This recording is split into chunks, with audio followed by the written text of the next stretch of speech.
Go live.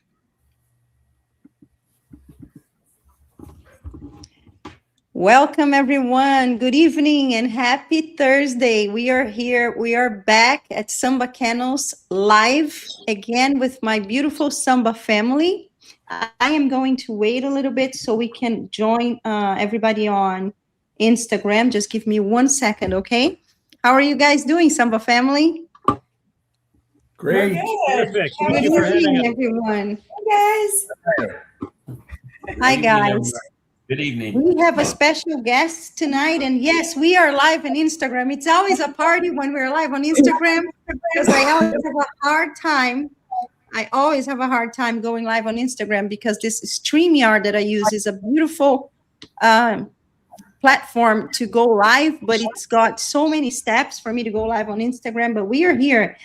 Hey, everybody from Instagram, thank you for being here too. People on YouTube, people on Facebook, all our beautiful audience that is always here with us on Thursdays nights. I'm so happy to be here again. It's always a pleasure to be talking to you and talking about these beautiful dogs and this beautiful passion that we have that is breeding these dogs and raising them to their best. Today we have a very, very special guest. Many of you probably already know him, and if you don't know, his name is Russ Burch. He lives in Florida. His kennel is Showtime Bullies, Florida. And I don't know if you know this or not, but Russ he has just imported, well, he bought 2 puppies from me a year ago. He has a Tetra daughter with Shake, and he has a Buchanan's daughter son with Shake. And after that, I think, like everybody, every time if you get bitten by the passion of Brazilian bulls, if you have one, you're gonna have to have a lot more. And that's what happened to Russ. I guess he in 1 year he bought another 15 dogs. Right, Russ? Welcome to Samba Kennels. Yes. How are you doing, sir? I'm doing terrific. We're in the middle of a thunderstorm here, so all the dogs are in their houses, and so am I. It's a lovely night, though. Yes. Thank you for having me. I really appreciate it. You are very welcome. It's a pleasure to have you here, and it's also a pleasure to have people like you, not only in this live, but in this community. We need to support each other. I always say that this is supposed to be fun. This is supposed to be all about love and about passion and about dedication, about education, and why not help each other and support each other? This is not about competition. This is about a sport. I always say sportsmanship. It's, for me, everything walks together, and sorry guys, my English is horrible. I wish I could express myself in Portuguese because I do express myself a lot better, but at the end of the day, you already kind of get my vibe here when I speak. But I might make some mistakes with the English, but you get the context of everything that I want to say. When I see breeders wanting to kill each other, because of the money and the monetary problems that this business can bring, I just think to myself, at the end of the day, is it worth it? Because we are not here just for that. We are here to learn with the dogs. We're here to love these dogs. We are here to preserve a breed or to better a breed.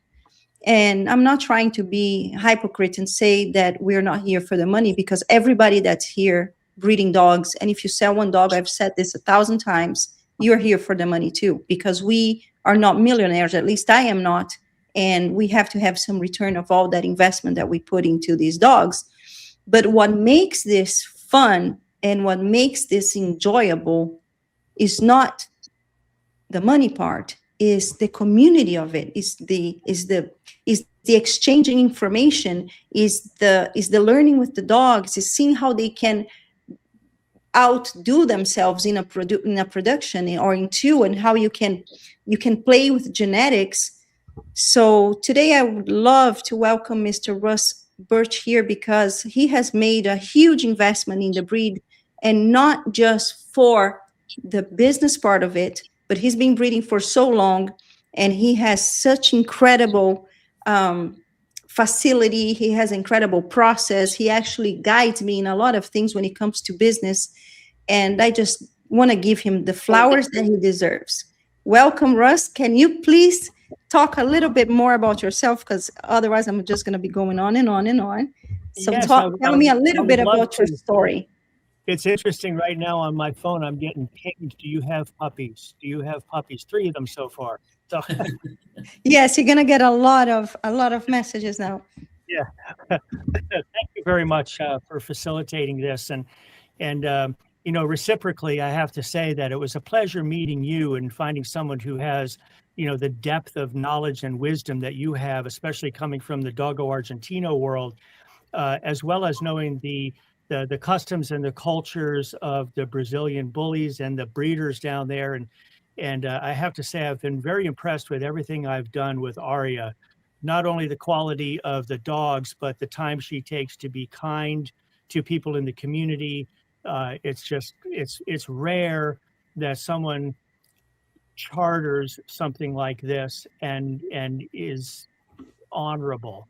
And I'm honored to be in your company, and I really enjoy having you as a friend and as a business associate. As far as my background goes, for those of you who Thank you don't so know, much. my pleasure, hon. For those of you that don't know me, my name is Russ Burch, and I'm from Clearwater, Florida, originally from Massachusetts. I started breeding German Shepherds in 1981, and I bred German Shepherds for a little over 20 years, 21 years. And then I moved into breeding timber wolves, and I bred timber wolves for zoos and commercial breeders and facilities out in Hollywood for movies and what have you. And that was, you know, a lot of USDA stuff, and it was a difficult but unbelievably rewarding life for me. 13 years of doing that, and it just really touches every part of your life and all of your friends and community when you've got wolves. I retired from breeding, and within 4 years, I was called back breeding pit bulls, and have really got into that quite heavily, and then started getting a lot of calls for American bullies, and moved into, you know, our first couple of girls with the American bully breed, and then lo and behold, you know, 32 American bullies later, we were redoing the whole facility and pouring new slabs and infrastructure, electricity and water and kennels and air conditioning and, you know, the lab and everything that goes along with having a commercial facility. And then I got bitten by the Brazilian bully blood. And my very first look at Chic, I was like, that's something definitely different. And, you know, I spent the last year and a half or whatever it's been just studying day in and day out the history, the background, the blood, where they came from, who was breeding what, who the reputable breeders are. I'm a little shy on learning Portuguese. I wish I knew more, but nonetheless, it's a pleasure to be part of this community, and I'm honored that you've had me here this evening to speak about this. So thank you. You're very welcome. Well, what a great story of life and in the breeding career, you know, so many years and dedicated to different breeds like that. I mean, the shepherd and the wolves, and that kind of fascinates me. I think you told me about the wolves, and I never asked you more about it, but how were they different in temperament when it comes to the bullies? Because when you talk about these wolves, I don't know what to expect, honestly. The wolf is a greatly misunderstood creature, and without digressing way off into a whole different topic, people have always said, what's it like to have a wolf as a pet? And I said, it's a horrible pet. It's like trying to have a deer as a pet. They are skittish and anxious, and it's a wild animal. You can tame them, and all the ones that we had were very tame and would want to come up and lay in your lap and get pet and cuddled and everything. But they're always nervous. They can hear better, they can see better, they can smell better than just about any other canine species. And it's like they're hyper aware and hypersensitive, unbelievably majestic. When you stand next to a 36-inch tall, 130-pound male British Columbian timber wolf, you just stare. It gives you goosebumps. And to be able to be involved with them for 13 years dramatically changed my life and the life of my family. That's interesting. So I want to start this live. I think that the same way that a lot of our audience, that, you know, our friends that are watching us, many of them probably don't know much about you. Some of our Samba family members also don't know you. So this is a great opportunity for you guys to meet each other. So I would like to ask you some questions through my partners. Let's start with who has a question for him already. Ready? Vito, do you? Yes. Well, I'm just curious about the dogs you've imported. Are there any particular pups or dogs that you imported recently from Brazil that are kind of unique or different, quite a bit different than what we have here now? So let's, before he answers this, sorry to interrupt, but why don't we ask him, how many dogs have you really imported that are within the last year? How many? Well, we have on the premises, we have 12, we have 5, we have 4 in shipping, and 1 we're still negotiating on, which should be here in about 2 weeks. So there'll be a total of 17. Wow. 17 total. 17, guys. 17 Brazilian Bulls. I don't have 17 Brazilian Bulls here, but that's amazing. Now, with the question of Vito, with the ones that are there, did you see any ones that are like exclusively different from the others or unique? Well, you know, it's been my experience that there's, you know, and I'll just paint with a broad brush, and so don't hold me on a technicality here. There's basically 2 phenotypes that seem to draw attention in the bully community. There's the you know, the iron and new iron style phenotype, where you've got dogs like Aries and Taikan, you know, even to some extent Akropovic, with the certain head and the body shape and the cat paws, you know, really good quality put together dog. And then you've got the dogs, you know, that are, in my opinion, more along the lines of the bombastic, you know, where there had been some American way back. I know there was a top dog in there. There was a bossy dog way back. And that influence, I believe, kind of changed the shape a wee bit. You know, the 2 different phenotypes for me, and then the crosses that I see of them coming out, are fascinating to me. One of the girls that we imported, you know, has the body type of the bombastic style dog and the head shape and personality of the sunshine dogs, such as, you know, iron and new iron. So the Taikan look, the Aries look from, you know, from Ingrid, that's a look that a lot of my customers say they really like, but then when it comes right down to making commitment on it, they're so unusual that I'm still testing that market. I still have to determine whether or not that's going to be a viable channel for us. Even if we use them as a cross, you know, inside here, if we cross them out to a non-bulldog or non-bulldog dog, you know, we're still in the experimental phase to see what we're going to get phenotype, you know, how that's going to carry through. Okay, so just so you guys know, when he talks about new iron is the bulldog in the Brazilian Bulls. So more of that pumpkin kind of head and the shorter muzzle, and the dogs that have the traits like tractor and, you know, bucanas, that they have more bulldog traits. And then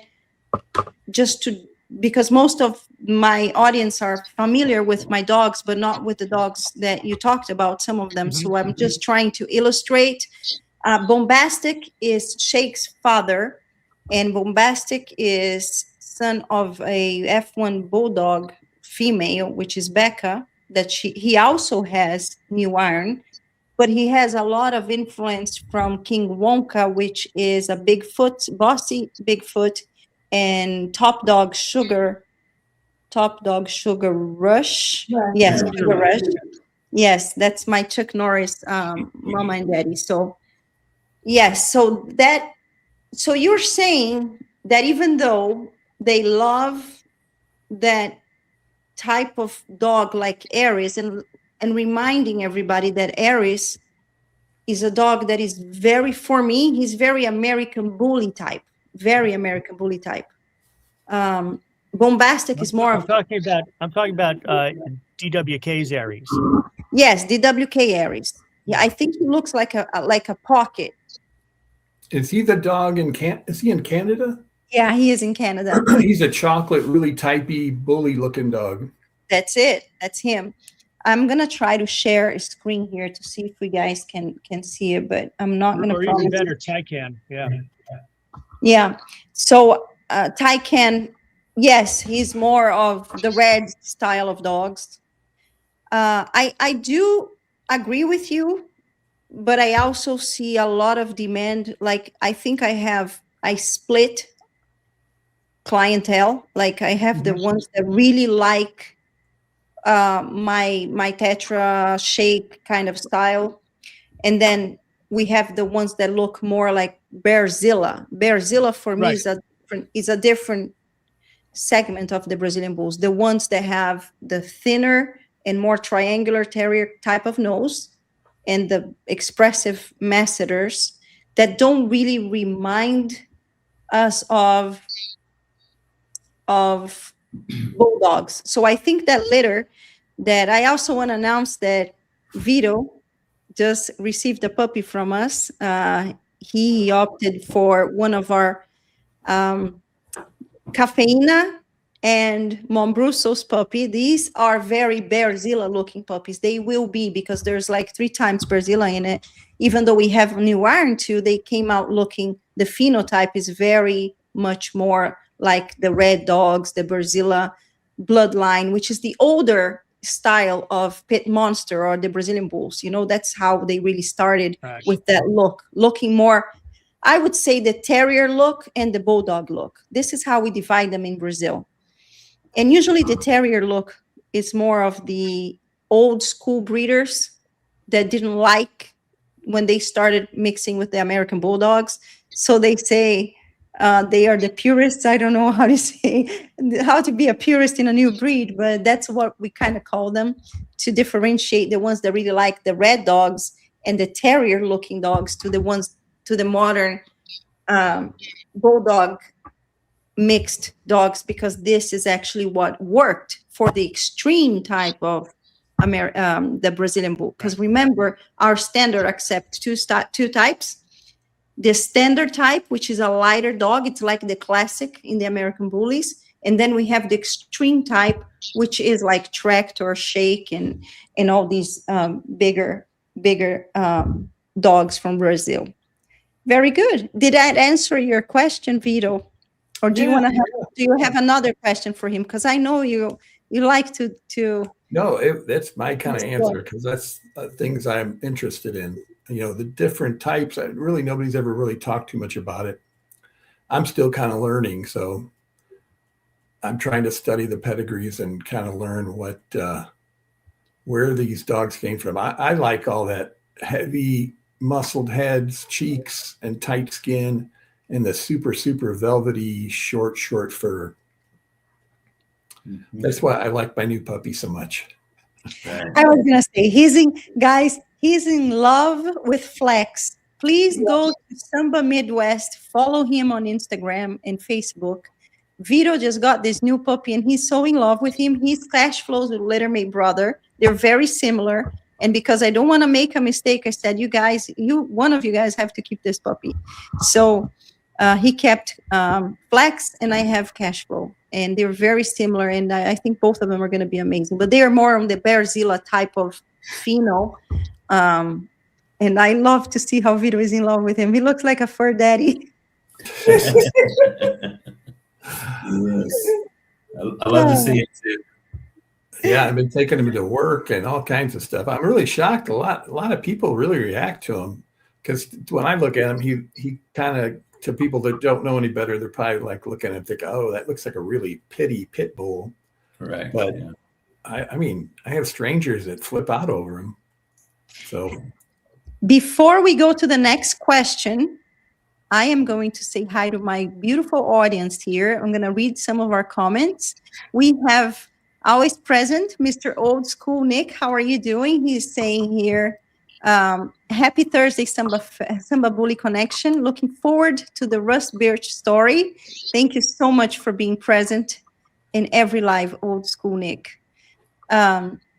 Ernesto Enrique, he has a puppy from, I think it's from Lauren, right? Yes, he's always present too. Thank you so much for joining us, Ernesto, and I can't wait to have your puppy with you so you can maybe one day join the live with us. And I want to invite all of our customers to also be one day in the live. I think I'm going to do one live with some of our customers from each litter and give you guys your flowers too, to choosing the puppies from us, and talk about your puppies and how you like them, and how the difference that you see from these dogs, especially the ones that have American Bully and also have Brazilian Bulls, because nobody can speak better to this community than the owners of these dogs. And I would love to invite each one of you. Let's arrange that after you guys have your pups, okay? Our Oscar puppies too. Soon we're gonna have a litter with Red River and Vito. We don't know when we're going to have your Brazilian Bull litter, but it's coming. It's on the way. I don't know. Nothing shows yet. Pabs Perez, can we mix them with an American Bully pocket-sized female? Listen, I don't know if you can. I wouldn't. I would actually. I heard of people doing it, but because of the size difference, nature is very smart, and you might have a small litter and you might have bigger puppies. I would prefer to do the other way around, have a pocket. I've already had supposed to do a breeding with Colossal, a pocket to one of my American Bully, but mind you, that was the same breed. Now, we're talking not only two different sizes, you're talking two different breeds. I don't know if I would go that route, and we can talk about this a little later, but I definitely wouldn't. I am trying to move myself towards the Brazilian Bull only, and that's because I don't want to lose the traits that I love in the Brazilian Bulls, and the American Bully breeders are also trying to preserve the traits that the American Bully have, and they do have different traits, as you will be learning with us in these lives and along the way. But I wouldn't do it. There would be an issue. There would be an issue with registration on that also, wouldn't there? I mean, there will be. Yes, this will be absolutely. It's an issue with the registration. At least here at BKC, you're not allowed to do it. I was just talking like genetically speaking, right. but I don't even think that even if it was allowed, I would do it, just because we want to preserve both breeds. And I don't think that the Brazilian Bulls would need the pocket traits, because we've already done that back then. Motel Creed, thank you so much for being here. This is a good friend. We met him at the show in Oklahoma. Happy Thursday, Motel. Thank you so much for being present at our live Duro Richo Bully Camp. Thank you to you too. Oh, Chris, 1257. Russ is a stand-up man. Thank you so much. There you go, Russ. You have a fan. Adam Lavador, that old red nose, arrowhead, narrow at the nose, wide at the cheeks. Yeah, that's Mr. Bearzilla for you, exactly. And this is how our boys are going to be for sure. Hit the like button. There it is, Debbie Utes. Hit the like button. Greetings, Samba Fab. Thank you so much for being back. Look who we have here, Dusty Ellison. She is our handler, our beautiful handler. He got an amazing pup.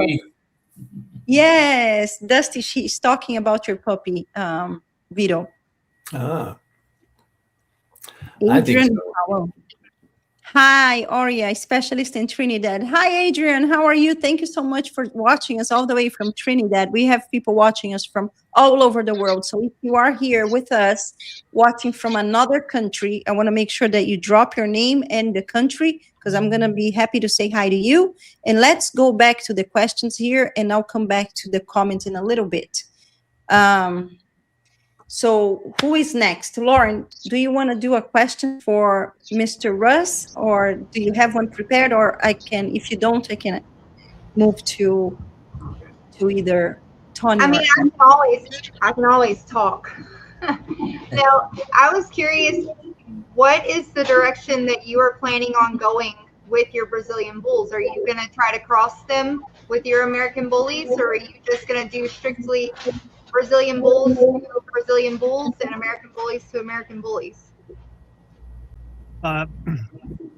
Yeah, no.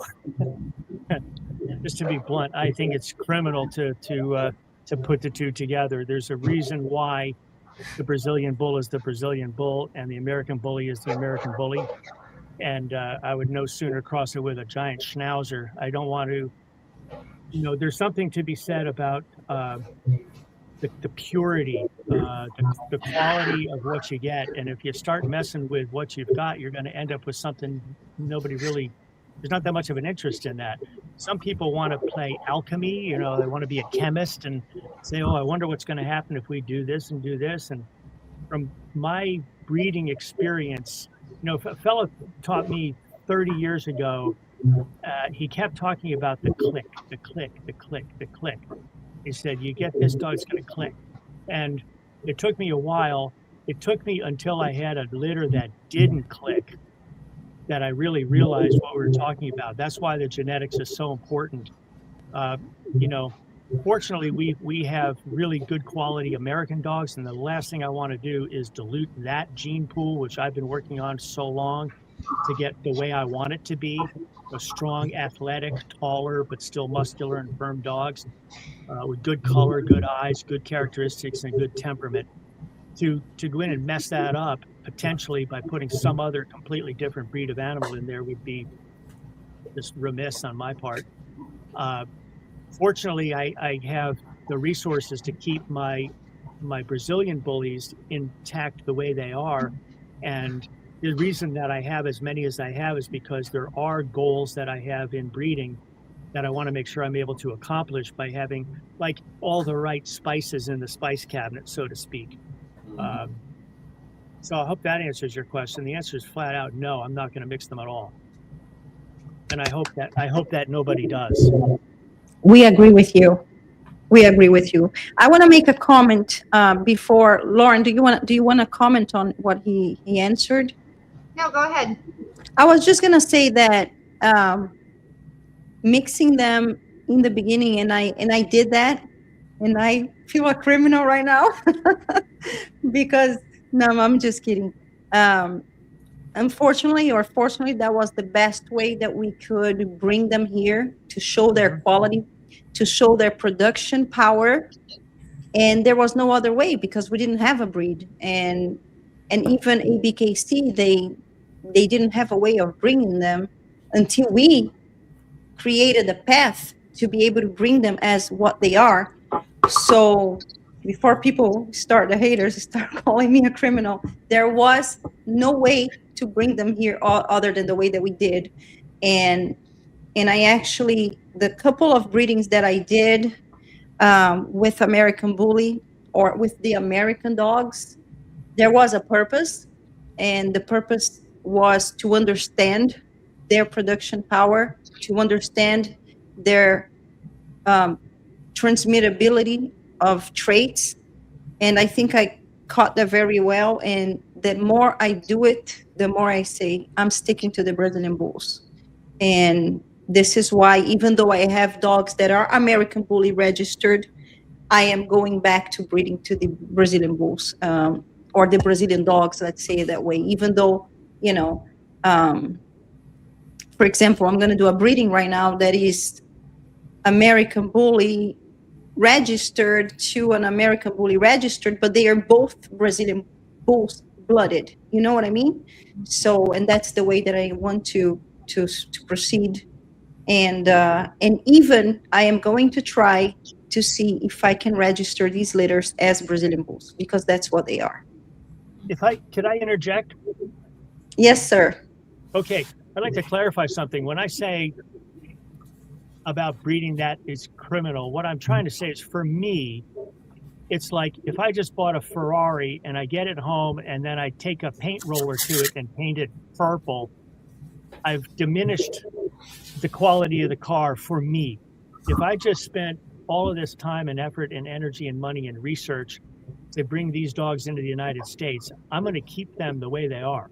So what other people want to do, I mean, you know, you look back at the original, some of the bullies that Dave Wilson was working on, you know, taking the old Virginia pit bulls, you know, literally box dogs, and breeding them out, you know, to outcrosses, and coming up with the Razor's Edge line and then the Gotti line, and, you know, who knows what went into the Gotti line to get these dogs. So yes, there's experimentation and breeding and outcrossing, you know, in all aspects of the breeding business. My personal opinion is I have the facility and the resource to keep the Americans American and the Brazilians Brazilian. And that might sound old-fashioned and stoic, but that's the way I feel. I want to keep mine and be able to say to my clients, this is 100% pure Brazilian blood. That's it. And we agree with you. At the end of the day, I think that we all agree with you. Absolutely, 100%. Tony and Didi, do you want to go ahead and do your ask your question? Your question? You have something? Well, yeah, I would like to know, and you've probably mentioned it a time or two, but what type of dog do you prefer? I know you said you imported, you know, an assortment for, as you said, for the spices. Is there a certain type that you are looking for or trying to produce, or you're breeding, or what are you trying to accomplish with the dogs that you brought over?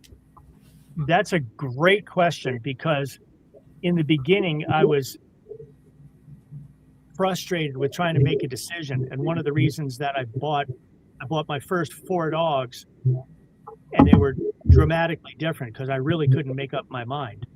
And after having spent time with them, I realized there's a benefit to both of those. And, you know, you've got, we'll just call them the new iron style and the terrier style. I do plan on trying to keep them segregated and separated. However, 2 of the females that I have are crosses, and they're absolutely glorious. So my goal is to come up with a dog that exhibits the musculature, the thin skin, where you can see like the vascularity of the dogs. You can see the muscle cuts of the dogs. You can see the last 2 ribs. They're not big fat barrels of dog, but with a giant impressive head on them, a great round rump, broad shoulders, straight tail, good hocks, good cat feet in the front, trying to clean that up as best I can and do the best I can to promote the breed in a look that is acceptable and marketable. That's kind of a roundabout way of answering your question. I hope you understood what I meant. Oh yeah, absolutely. Yeah, absolutely. What are you finding more from your clients? Are they looking more for the American Bully look, but with the Brazilian line? It's interesting. No, that's a great question, because it's interesting when I post pictures or when I send out emails or blurbs or whatever to my people, the dog that's getting the most wow factor is right now just a puppy. He's Mr. Saizen from Sao Paulo, and he's only 8 months old, and he's just a showstopper. And, you know, just snapping a few pictures with my cell phone and putting them up, the phone was ringing off the hook the next day. I was getting texts at 2 o'clock in the morning, and it's just a hot dog. So, I mean, there's a lot of hot dogs out there. Don't get me wrong, but this guy just really made the phone ring. Nice. So, you know, he's a special dog. He's out of Akrapovic. Yep. So he's a special dog. He's a Mika pup. Oh, okay. Yeah. Oh, okay. Yeah, Mika's from Barrett, correct? right. Yeah. Yeah. Mika's Yeah. Mika's bred to has the puppies that Will and Mandibula. often. Okay, cool. Yeah. Mandibula. Yeah. Mika is also an Ariete littermate sister. You guys saw Ariete at Nationals here. Did you get to meet him, Russ, at Nationals? Oh, yeah, Rosario. Yeah, Yeah. we have an Ariete pup here. Yeah, it's a beautiful dog. Perfect. I'm gonna. She's What out of is Star. what is her name? Her name is Poderosa. Poderosa. Poderosa. Very good. You're What really does that mean? speaking Portuguese, aren't you? I'm trying.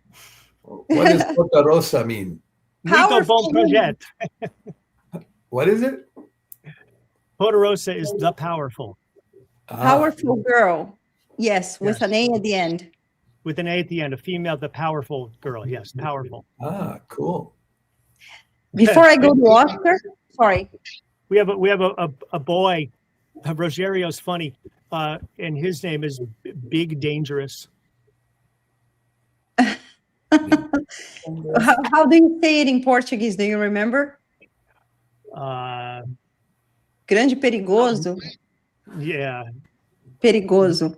muito Perigoso. bom projeto. Okay, guys, before we go to Oscar, I am going to read a few more messages here because we're getting a whole bunch of comments. Thank you guys so much for being with us. We have 40 people in the live right now. That's amazing. Thank you so much for being here. We are growing. Our community is growing. Our clients, our family, everything. Like, I'm so proud of you guys. I'm so proud of the work that we've been doing. Everybody that's investing in the Brazilian Bulls, and the community that we're forming. And this is what I want to portray. I want to be the one helping, not like I said before. I was, before we went live, I was having a little talk here with the group, and it's a big responsibility for me to make sure that the breed is in good hands, because I was one of the ones that brought this breed here and made this breed progress to where it's coming. So it's up to me too to make sure that we are in good hands, that these dogs are in good hands, that the registries are in good hands, and that we keep the preservation, because breeding is nothing more than preserving a breed history and a breed phenotype and genotype, and also the community. The community is a big part of breeding. You know, it's through the community that the breed is going to be seen. So it's our responsibility as breeders, and especially me, that, you know, I have so much connection to this country and to this breed and to the breeders there. That is a huge responsibility to me to pass for each one of you, even if you don't own a Brazilian Bull or you don't want to have a Brazilian Bull, but just the information that you know about it, for me, it's important, because information is power. And when people talk to you, or when you hear in this group chats or in these Facebook groups or whatever about something that is not true about the Brazilian Bull, but you learned here with us, you're going to be able to raise your hand and say, hey guys, no, stop it. That's not true, because I am informed. I am educated on this breed. So education is everything, especially now. Guys, let's read here some more questions or messages. Brazilian Bulls are the full package. Rishad Jairaj, I hope I said that name right. Thank you so much. I cannot agree with you more. Motel said, well said, Russ. Ernesto says, yes, sir, I agree. Everybody's agreeing with you. Very well done. Down South Bullies Trinidad, big up to Specialist Kennels for allowing me to own my very first Brazilian Bull. Yes, way to go. That's amazing. Thank you, and welcome to the family of the Brazilian Bulls. Ernesto, yes, I think we already have the right genetics to keep the breed as it is right now. I totally agree with you. Sergio Miniares, good evening. Thanks for the knowledge of this beautiful breed. I started following the Brazilian Pit Monsters, aka Brazilian Bulls, late 2025, and my social media feed is now flooded. I love it. Well, that's great, Sergio. Thank you so much for the love. And you're going to fall in love with them. It's just like we were saying, as soon as you get the little bug bit of the Brazilian Bull, you're going to fall in love every day more. This is a great show. Thank you, Doodle. TN Try Bullies. I like this guy. He's smart and stand on business. There you go, Russ. You have a lot of fans here. Thank you so much for the love. Brazilian Bulls are next level motel. He met Sultan at the show. He was there for only a few minutes before the show started, and then he had to leave. Hope to see you in the next show, motel. And we have Rumble in the Jungle next Saturday. I would like to invite everybody to be there. We probably will be there. And this time I might take a different dog. We'll see. DV, great updates. South, yes. South has amazing puppies, you guys. We posted on our Samba Kennels and Samba Kennels South page, Instagram, the recent updates of the puppies that are 5 weeks. And I don't know. I have to do my pick. I got second pick male on that litter. And I still have no idea which one to choose. I think we're not going to have a problem choosing, because I'm probably going to keep 2 and Laura's probably going to keep 2 at the end, because they're very beautiful. They're very different. It's funny that they're bred. Look how these Brazilian Bulls work. It's a breeding that's double Klaus, okay? Both daughter and son of Klaus, with different mothers, of course, bred together. But the puppies, they took over Puma so much. The head, Klaus usually has a terrier head, and he throws more flat forehead. And what's beautiful about the Brazilian Bulls is the expressive temporal muscles. And all of the puppies have huge domes on them. And this is amazing, because even though it's a Klaus, and Klaus has a very dominant genotype. Like he throws his look in every female. But it's funny that when you throw a little bit of the bulldog in that blood, changes everything. And when I say bulldog, I'm meaning the bulldog in the Brazilian Bulls present in Puma's bloodline. Okay. You mean American bulldog? I don't know why Brazilians always say bulldog. Yes, we always say bulldog. When you say bulldog in America, they think an AKC bulldog, an English bulldog. Sorry, American bulldog. But anytime I talk about bulldog in Brazilian Bulls, that means American bulldog. I'm sorry. I don't mean to disrespect your breed, Vito. No, yes, that doesn't disrespect the breed. I'm just, when people say that, I'm like, they put an English bulldog in these things? But this is a great observation, because I don't get it. And Brazilian people, we all talk bulldogs when we are referring to the American bulldog. So forgive me for that, okay?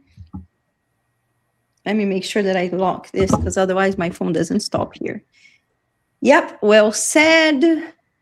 Aurea, you and Ingrid deserve your flowers for the dedication you both have. Well, thank you so much. Ingrid is doing a great job over there in Brazil too. She's a great, hardworking lady too, and she has beautiful dogs, and she's actually the one that's been serving Russ a lot of dogs. Isn't that true, Russ?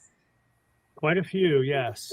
What a wealth of information. And my wife sometimes says you spend more time talking with Ingrid than you do with me. And so, well, I'm in the learning process. Yeah.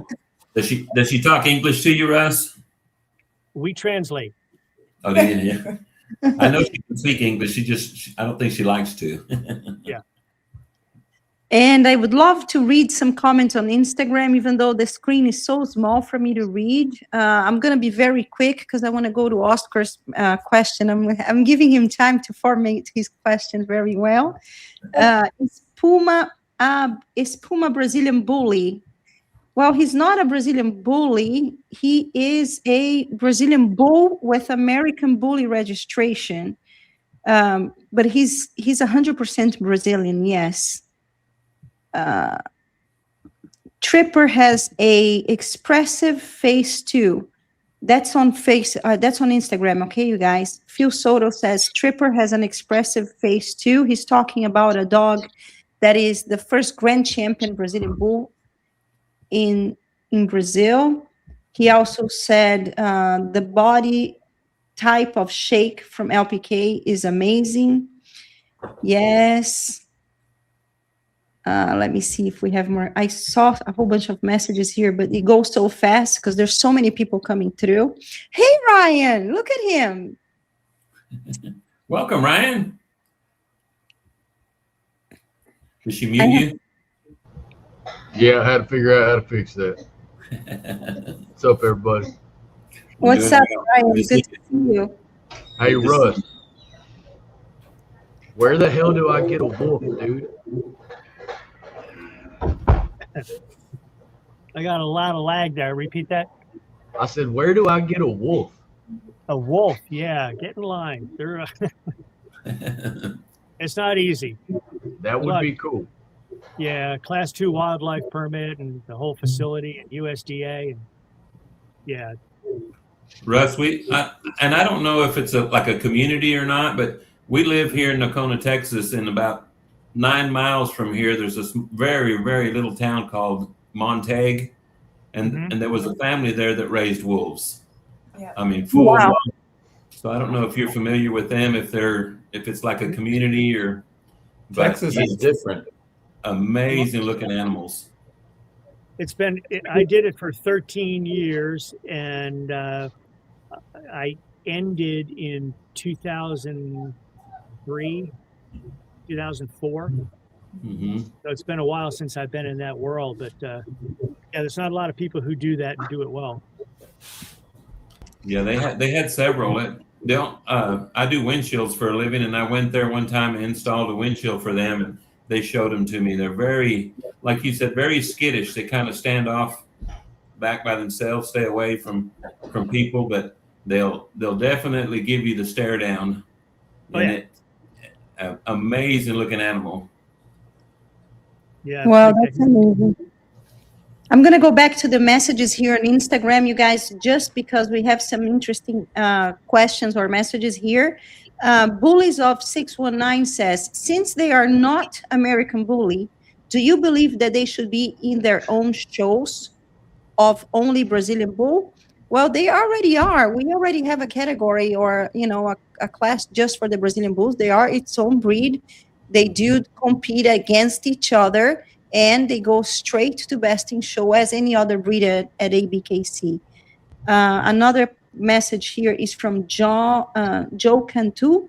The people that purchase the pups as to understand the purity of the bloodline is a must. Possibly even in the puppy contract is stating the same thing. Yes, this is a good idea to state it in the contract, but like I said, if you're following the guidelines of the registries that are the official registries for the breed, which is IBC in Brazil and American and ABKC, there are rules in ABKC. It is not allowed to do the mixing, and if you do decide to register mixing breeds in IBC, there is a criteria, and they have to go through a analysis, and it has to be approved by then, even before doing the breeding. You guys, this is important. A lot of people saying to me, oh, I'm just going to register my mixed breed and in IBC. IBC demands that the breeding is informed prior to happening in order for them to say, okay, go do it. And then after the puppies are born, there's also a period of time that they're going to analysis the phenotype to be able to see if it's something different than what they already know in Brazil. First, that the dogs have to be from Brazil, at least one of them. I know that's a rule. And then if there is a second breed involved and that is not from Brazilian genotype, gene pool, it's going to have to be analyzed and approved. So don't try to be, don't think that everything is allowed, because it's not. This is serial registry, and it's a breed, and they're taking really good care of it. Okay, Oscar, we're ready for your question. You guys are neighbors, both near Orlando. Yeah, I'm gonna have to visit Ross. He's in Orlando. No, he says you're in Clearwater. You say Ross, right? Yes. Clearwater, yeah, just two hours from here. One of the most beautiful beaches here.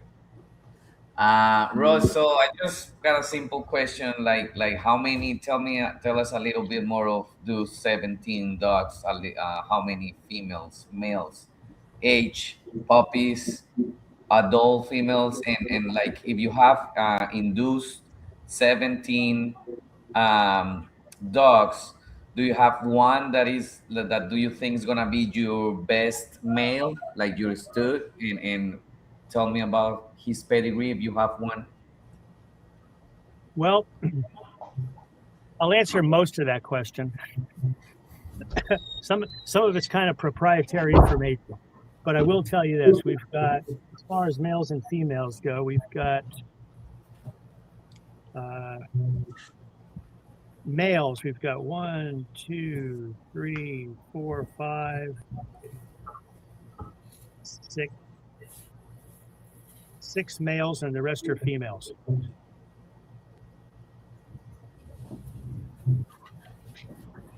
Six males. 6 males. And do you have one that you are already like having your eyes on, you know, studying out? And are they all younger males? Well, no. Okay, without getting too complicated and out into the weeds, I have several projects that we're working on over the next 2 years. The first one that we're working on is we have actually 3 import females that we put with a boy we brought in special. That is the Powhatan, an absolutely remarkable Acropovic son. Beautiful, beautiful specimen of a dog. He's only 14 months old and he's still already a showstopper. So we've got that project that we're doing, and those pups, you know, we're going to keep some of those pups back. 2 of the girls that we put him with are lilac tricolor. One is a chic daughter out of Renoa. And I hope you know Renoa. She's just an absolute monster and throws beautiful puppies. So the chic Renoa daughter, we've got her with the Powhatan. And then we've got the famous Bambina, the firecracker. She is pregnant with Powhatan as well. And then we've got Safari, who is Ican Maju daughter. So she's very red, very bulldog looking. And we've got her going to Sizen. We've done 2 AIs with Sizen already. Sizen did have sperm 128 the first day, 165 the second day. She was at a 19 PG. We did her 2 times, and we're doing her again tomorrow night. She should be in the mid-20s. And that'll be a good breeding. As far as do we have a showstopper boy, I think all of our boys are good. The big boy that I have right now from Aurea is turning out to be really nice, and he's out of Chic and Bucanas, and he's a saver. So, you know, as far as like color blending and phenotype and hair type, he has a little bit longer hair, so we've got to watch that coming through. He's got beautiful big chest, beautiful big head, and facially, he's identical to the Chic, but because of the color difference, he's got a completely different look to him. Absolutely great paws, great posture, narrow waist, big shoulders. Aurea, you'll be really proud of that dog when you see him fully grown. He's only, what, 12 He's months only old? a year old, yes. And here in the room, we have Vito that has the littermate sister, Millie. And we have Didi and Tony that have the littermate sister, Smoke. And I have the littermate sister, Mona Lisa.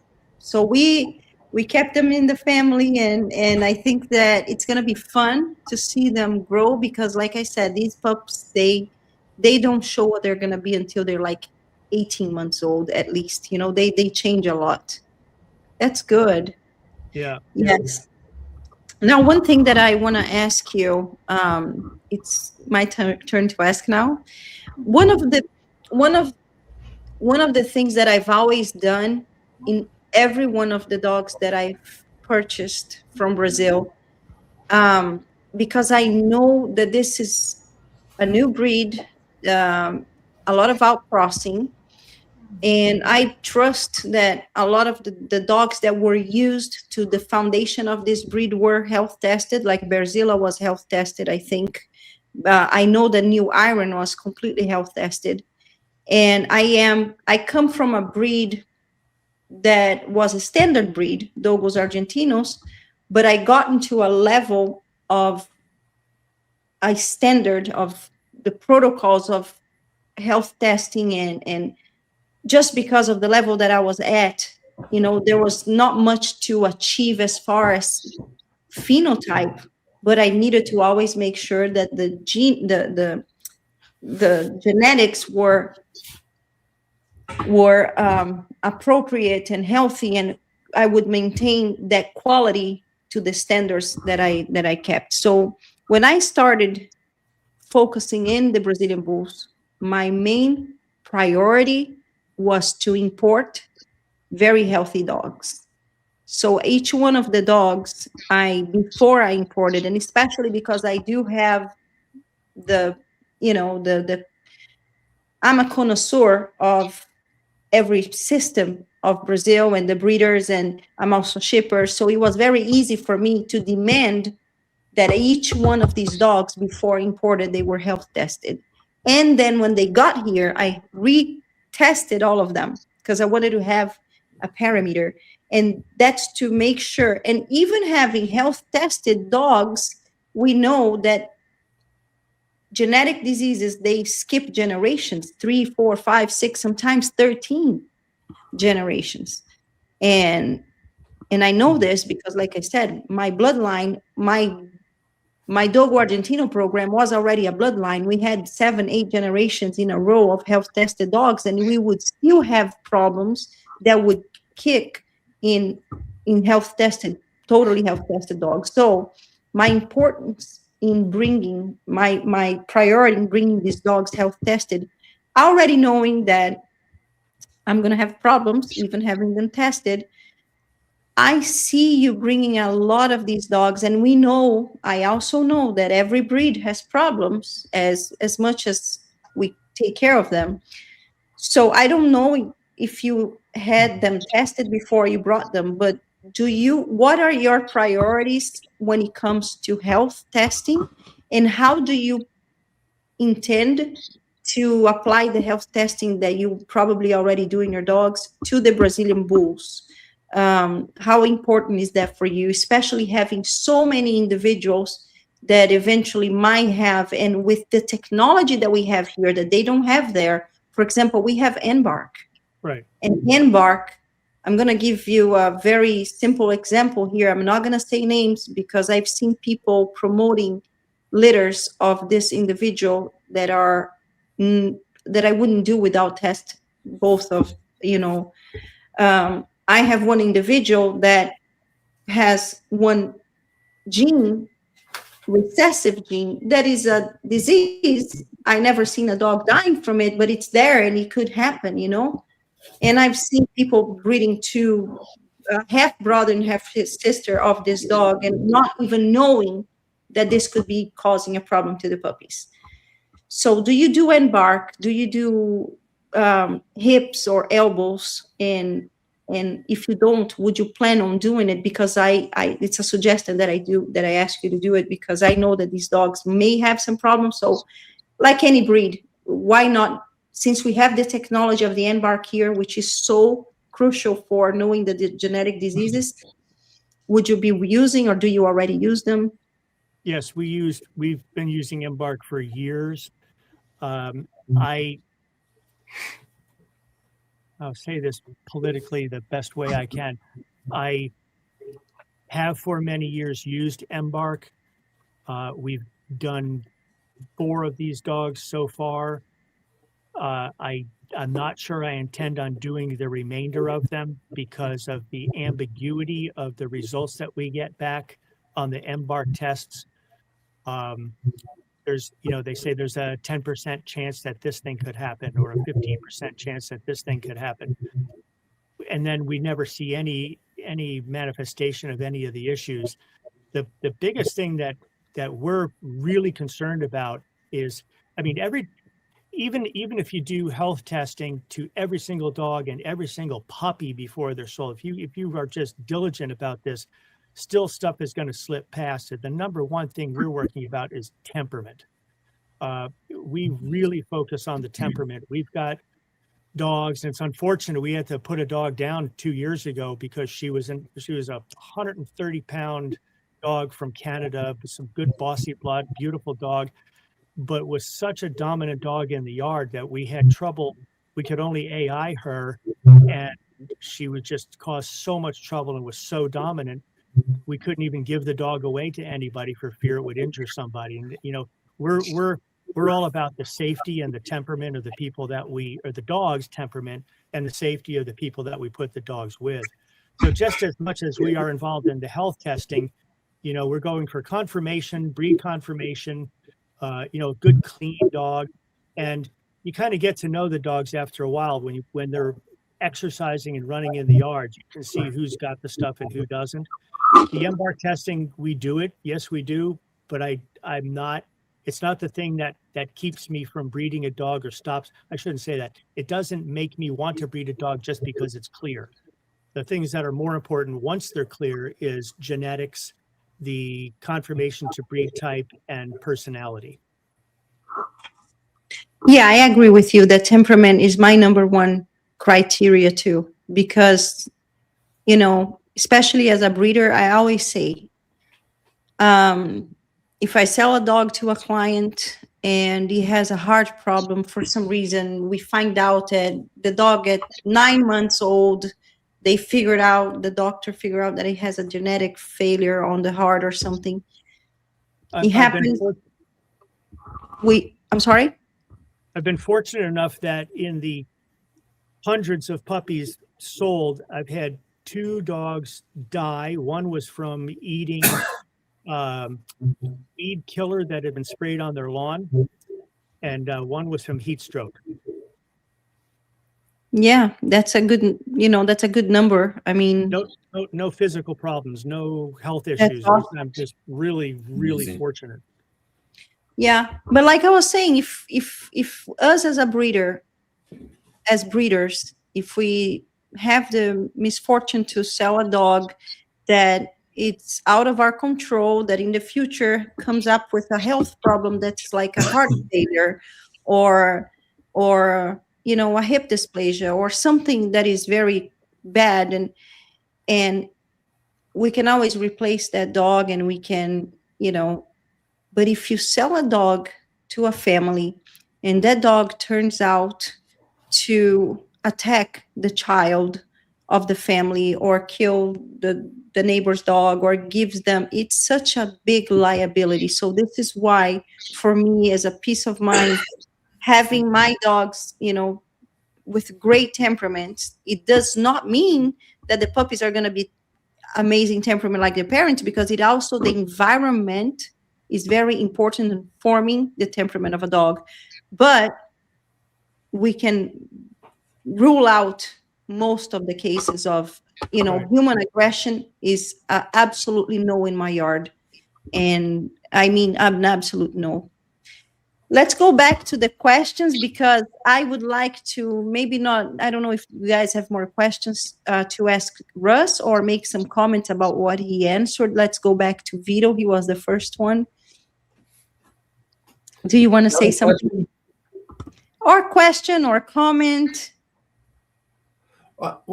Since you have a lot of experience with the XLs, what are the biggest things that you see with all your experience between the XL and the Brazilian Bulls? What are like your key things you see that make them very different? Well, the eyes.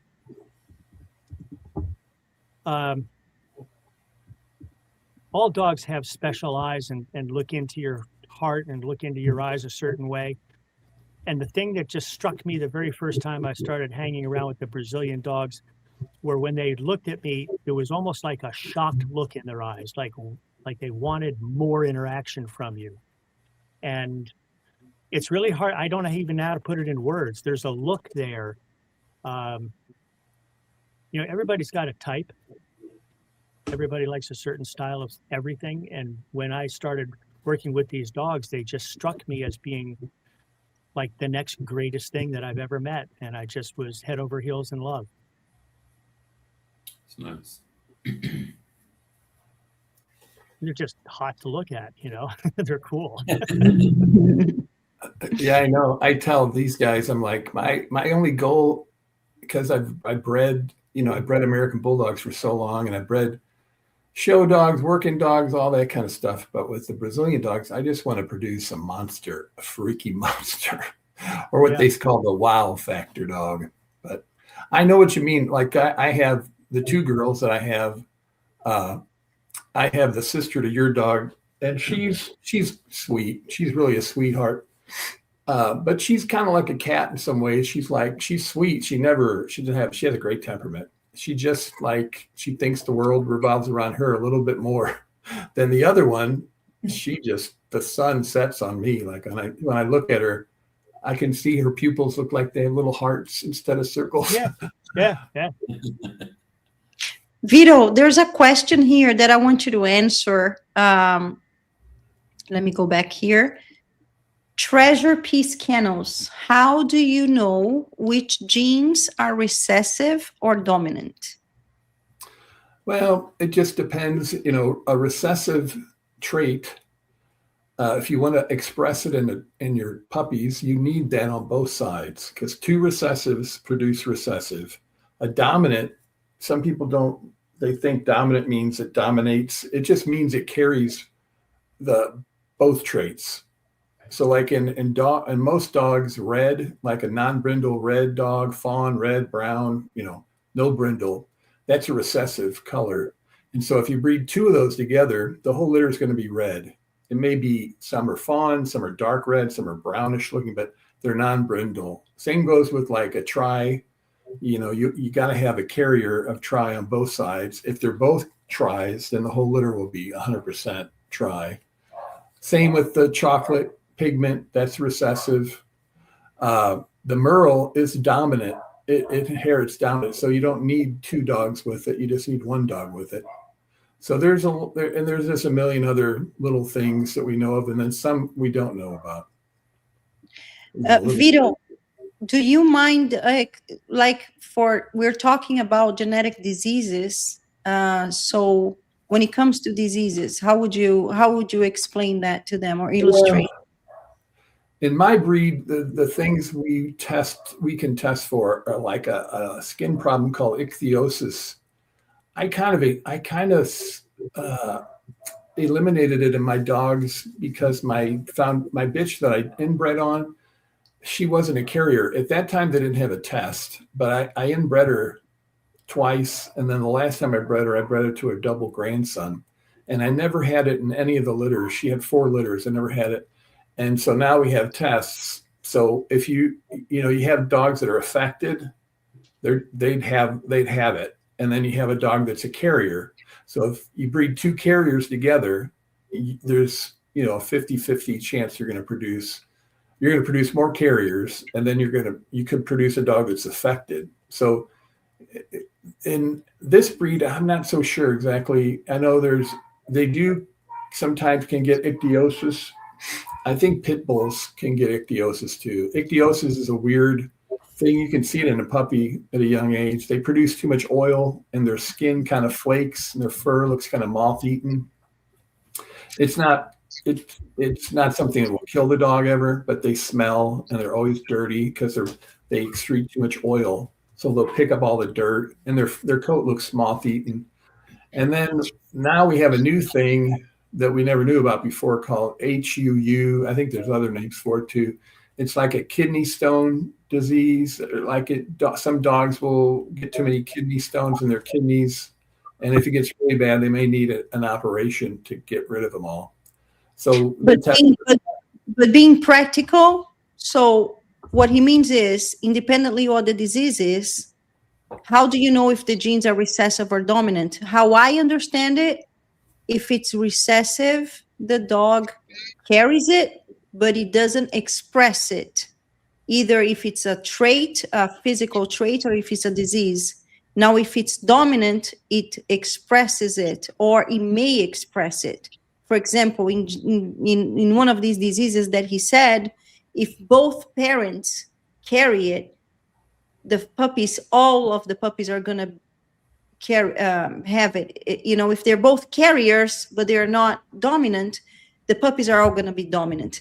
If it's a disease, if it's going to be expressed it or not, we don't know. It might express or it might not. For example, the 10 points. If you have 2 dogs, this is a best example for you, Treasure Piece Kennels.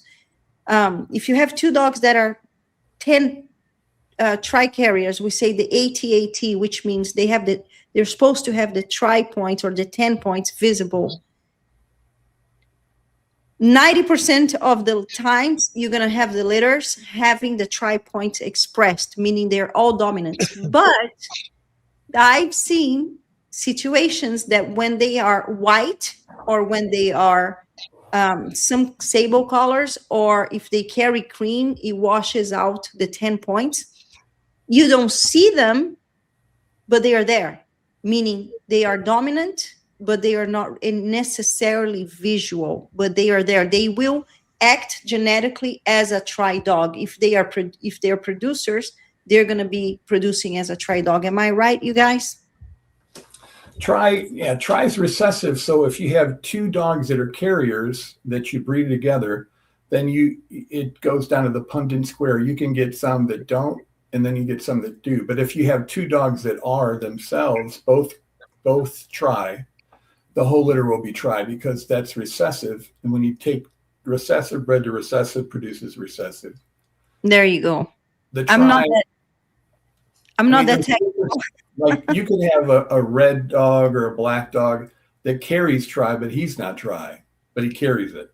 That's like a his father's a tri or a mother's a tri. He's a carrier. He'll carry it, so you can produce it. But those tests that people do, if you get a dog that has something, ichthyosis that carries it, or some people are like, oh, you can't breed it. Well, you can breed it. You just got to make sure you don't breed it to another carrier. Very good. If you don't breed it to another carrier, you won't get it in that litter. I have a question for Oscar here. How are the Vitello and Nebula puppies? Oscar? Hey, they're amazing. The Jutes.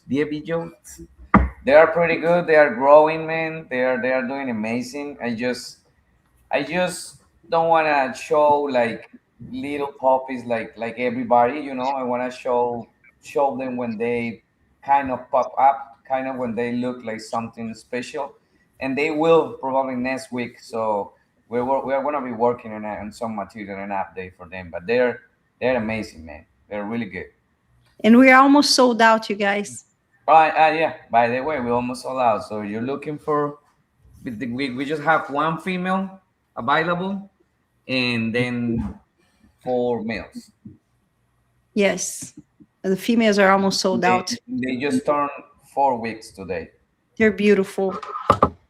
Oscar, since you're here, they're going to be great. They're beautiful. Yeah. Can't wait to see them again, Oscar. Since we're here talking to you, do you want to do a question? Yes, I have a question for Russ. Russ, I just brought 2 females from Brazil, and I've seen a few people and clients, you might notice it already, that they're asking about why prices for Brazilian bulls are a little higher. And I would say it's not only because of the demand, but also because of the fact that we are importing these dogs. And I would like to know, how much do you spend on these 17 dogs, if it's okay with you sharing that information? That's a great question. Wow. Okay. Well, right. He's very direct. You didn't even buy me a drink first. He didn't even buy me a drink. I'll put it to you this way. That is, I mean, I'll be as graceful as I can. That's proprietary and confidential information, but I did not buy a new Ferrari this year. Oh, wow. You know what? I think people would love to know. Because Yes, Aurea dude. told me Yeah. once. What is it Sorry? average? What's the average of importing a puppy? Like, does it cost for the shipping?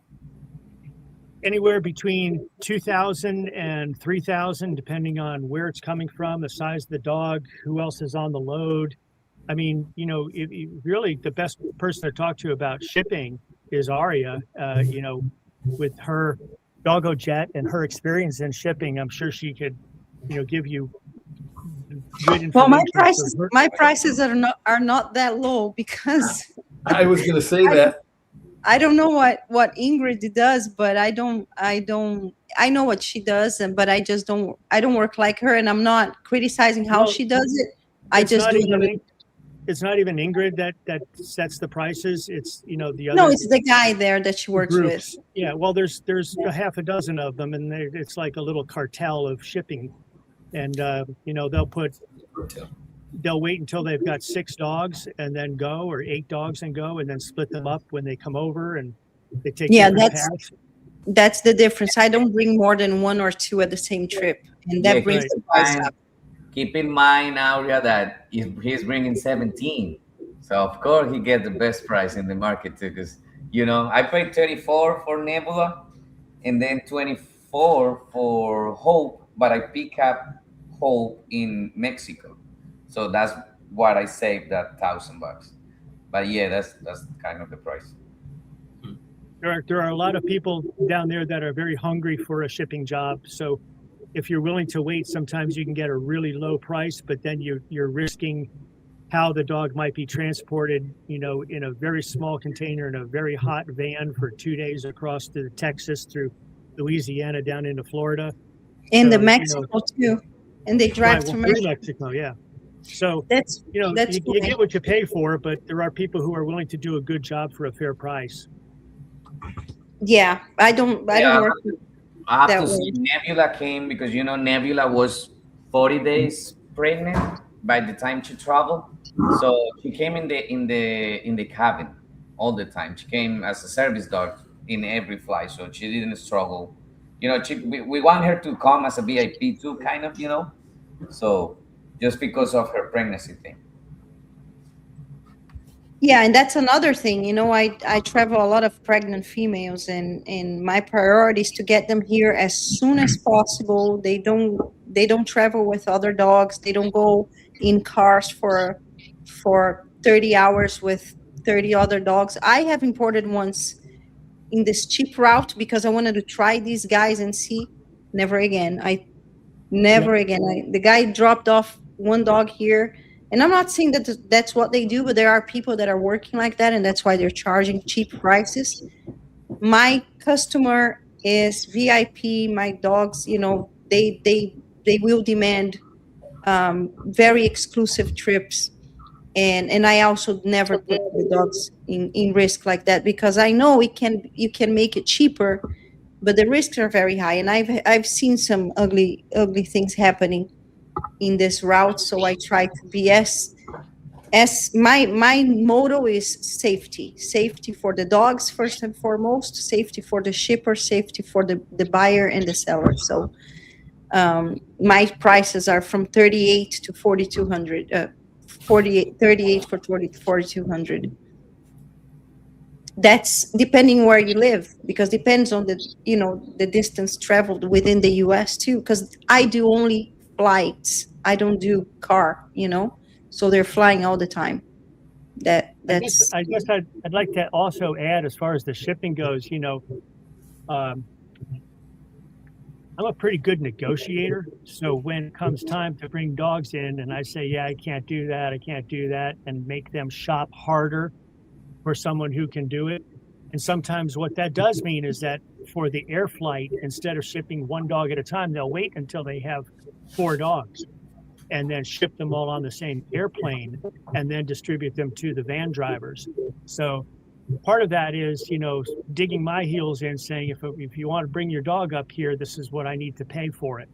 So sometimes it comes down to, negotiating with the delivery sometimes. And I'm not talking about the breeders themselves. They have very little to do with this. But when you get on with the delivery people, you've got a little bit of flex there, especially if they've made the route with you before. So, I definitely agree with the fact that when it's a pregnant female, we spent a lot of money when we brought Safari in.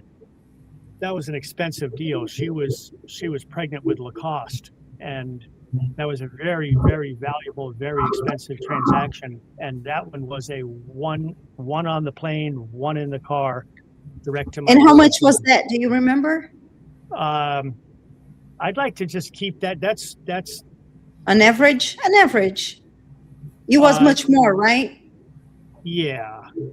No, I don't mean the dog. I mean the shipping. Yeah, it was almost triple. Yeah. So it is. You pay Hey, for. Ross, I'm sorry, Aurea, as I know you want to keep it confidential, but as a few people and clients here, and maybe haters too, they're trying to, oh no, I'd rather go to Brazil and get a female and get a puppy, or buy it from there. It's gonna be cheaper. What would you tell to them?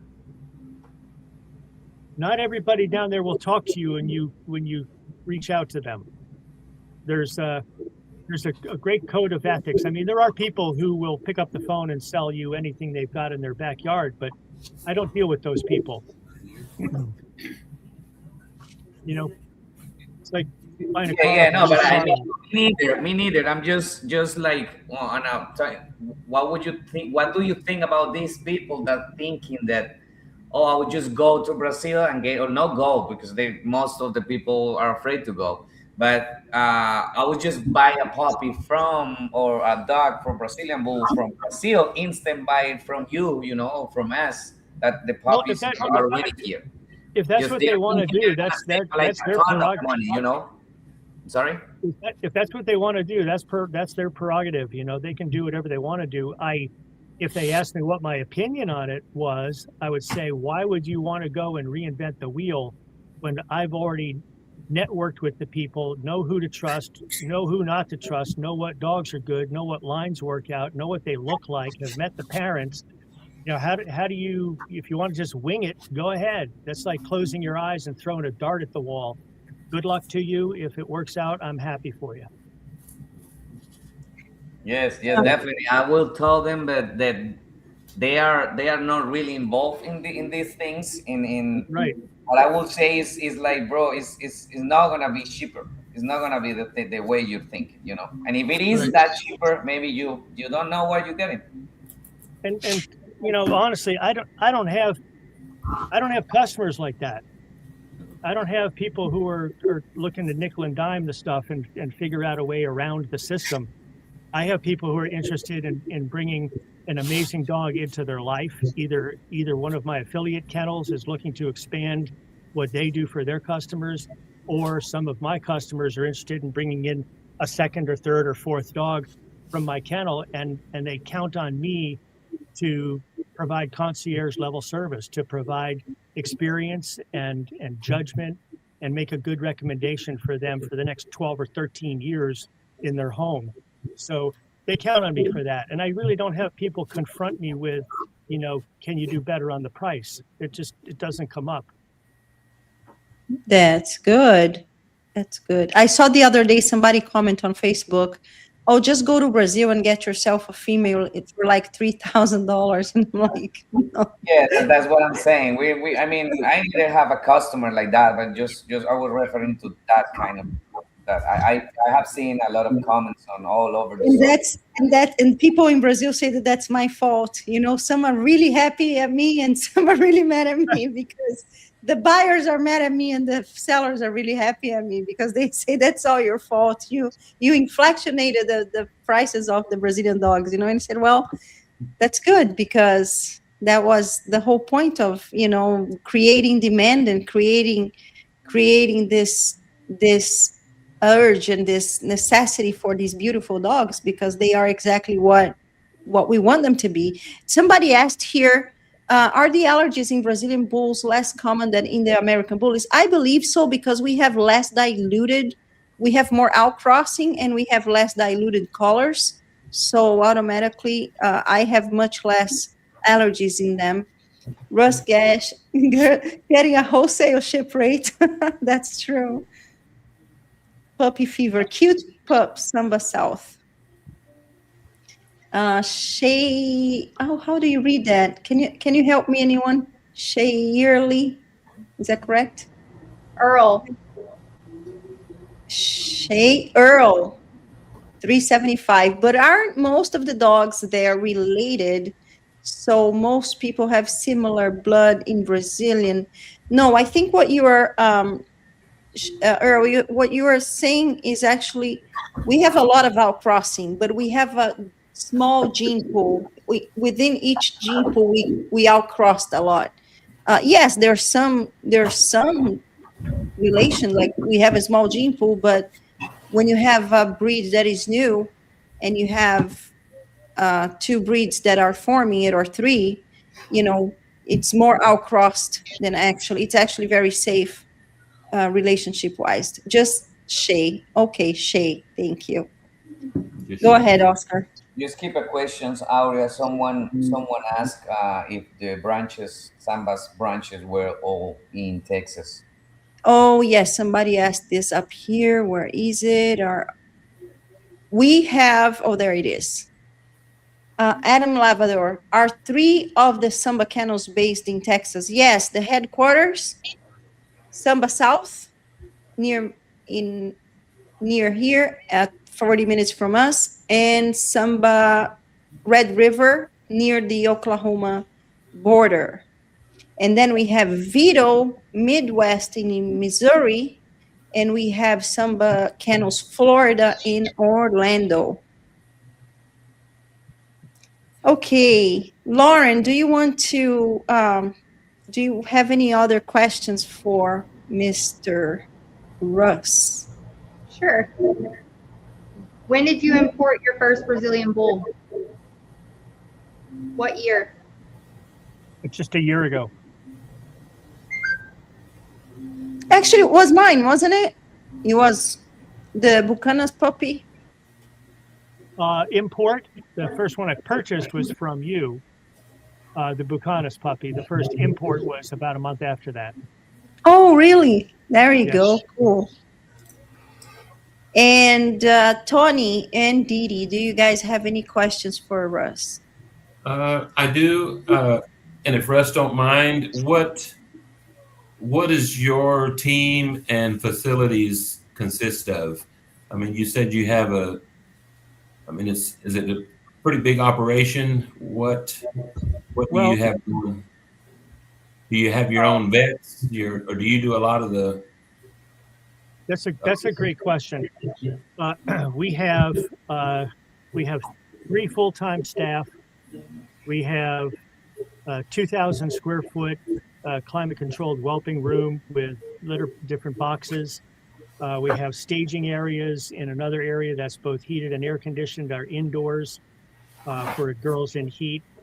We have then the puppy rooms.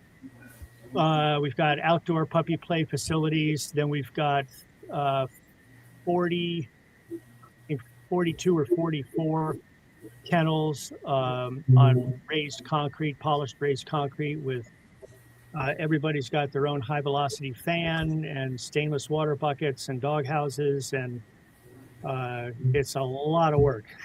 Oh, absolutely. We have a pretty good sized facility here.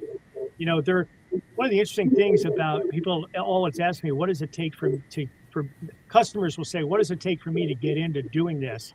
And I'll say 5 times what you think it's going to cost and 10 times more work, because you never really anticipate how much electricity you need, how much water you need, how much concrete you need, how much fencing you need, how much oil you need, how much lighting you need, how much shade you need, how many employees you need, what size of well pump you have to have.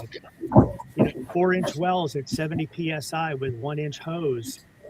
It's a commercial facility, and if you try to do it in your backyard, you're going to suffer. Absolutely. Yeah, it's a beautiful facility, by the way. Go ahead, Oscar. I have a question. Ross, I just have my first litter, and right now I'm just taking that way. Thank you. And I just saw notice that you have your puppies on sawdust. Did I say No, that word right? on shavings. And by the floor, you use sawdust, right? Like wood. No. The, Acerrín, No, yeah.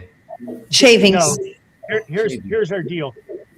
When puppies are born, as the mom is giving birth, we have her in a whelping box, a birthing box rather. We have three styles of box that we use. Some of them are wood and are disposable. Some of them are made out of PVC planking, like 1-inch thick by 8-inch high PVC planking with pig rails. And we move the puppies into that after they've been born. We take the puppies out of the birthing box as mom's giving delivery and clean them and oxygenate them, make sure they're checked. We put them into a 95-degree incubator at 80% relative humidity to make sure that we don't carry or have a spread or breakout of canine herpes virus. Very common. You've heard of fading puppy syndrome. We've determined over the years of breeding other breeds of dogs as well that that's the cause of it, and it's killed at 95 degrees. So we put them in there as a safety. Then we, as each dog has been born, we take them after an hour, put them back with mom and nurse them, take the newest one into the incubator for treatment. So we run that until the puppies are nursing. All by the following morning, everybody's back on a tit and they're drinking from mom. Then from there, we've got the 3 weeks of just in and out, nonstop cameras and heat lamps and climate control. Then from there, we move them into the gruel boxes. And those are like giant sardine cans on wheels where we find it easier to hose the gruel boxes out when the puppies make terrible messes eating and learning how to eat gruel out of the ring bowls. Once they're onto a dry kibble, then they go into the larger puppy play areas, which are 8 by 16 and with 4-foot high walls. And that's where you're going to see the wood shavings. So the wood shavings are the third step of puppy development here. Then from there, once they're grown, then they start going out for an hour every day in sunshine on the grass in a chain link area, just the puppies by themselves. After it's, we are very careful about ants. That's probably the biggest downfall about dogs outside here in Florida are the fire ants and eagles. Wow. Okay, that was an amazing explanation. But what was an amazing explanation. Thank you so much. But my last question, I'm wondering how long it lasts, that shavings. That's what I want to know. Well, at the first 2 or 3 days, we change the shavings every day. But then we take the poop and put it down into one corner and put a box around it. We have a 4-inch high box that we put cedar shavings in and the poop. And we don't like to run cedar shavings all the time because it's really highly dusty and it tends to float all up into everything in the whelping rooms. So after they've learned how to, the first couple of days they're pooping on the shavings, we'll collect the poop and put it into a 4-foot square, 4-inch high box filled in the giant puppy playroom, filled with cedar shavings, and they inevitably have a few accidents, but within 2 or 3 days, they're all pooping in the poop box, which makes our shavings a lot more, they go a lot farther that way. Mm-hmm. Gotcha. Very nice. Amazing. Before, we go through a lot of shavings. Yeah. and Russ, is there anywhere, or there's a question here on Instagram, if you have a YouTube channel where you would show your facility? Have you ever shown your facility? Is there anywhere that people can see your facility, like in your website or in your Instagram? Yes, if you go to Showtime Bullies on YouTube, there's about 20 videos on there. Some of them are longer. Some of them show the facility. There you go. So you do have a channel on YouTube. Yeah, but most of the videos are at least 2 years old. So okay. I think back from like summer of 2024. There's been a lot of changes since then. We've expanded quite a bit since then. Awesome, thank you. And Tony, sorry that I interrupted. I think you were going to ask something, and I asked Oscar. Oh, that was okay. Yeah, I was just curious. I mean, you explained your facilities. Do you have employees, Russ, that work for you there, Yes, like on a full-time basis? yes. Okay. Three, he said. How Okay. many? I have 2 full-time people and then 2 vet techs. And the vet techs come in Tuesday and Thursday and Wednesday and Friday. And then I have an AI expert from Brandon, Florida, and he and I have been good friends for many years. And he comes over. He does the artificial insemination. We here do all the in-house PG testing and semen analysis. We do blood work. We do all the shots. We do everything except rabies. Minor injury care, stuff like that. We, of course, not being a licensed vet, we don't do surgery on dogs.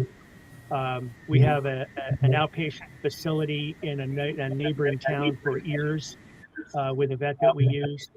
Nice. So yeah, pretty much we're one-stop shopping because I like having everything under my control. I don't like jobbing stuff out or trusting other people to do the work for us. So we keep it all very tight. That's amazing. What's the total on dogs that you have, Ross, right now? I'm sorry. Very. The total, how many dogs in total you have right now? Somewhere between 36 and 40. We sold 2 adults, but I don't think they picked them up yet. There's one coming on Sunday to pick up an adult dog, adult male. So I think we have probably 36 now. That's what it is, guys. I mean, a big size kennel with a great structure, a great person behind it with a lot of experience, and of course, invested so much money, not only in the dogs, but in the facility. It's so important when you have, the bigger we grow, the better facility and systems that we have to make sure that it makes it easier, because it's so much work. Having 4 dogs, if you guys have 4, 6, 10 dogs, it's already a lot of work. Imagine having 4 times that. So if you don't have a system that works well, that's what I always say, it's not fun anymore.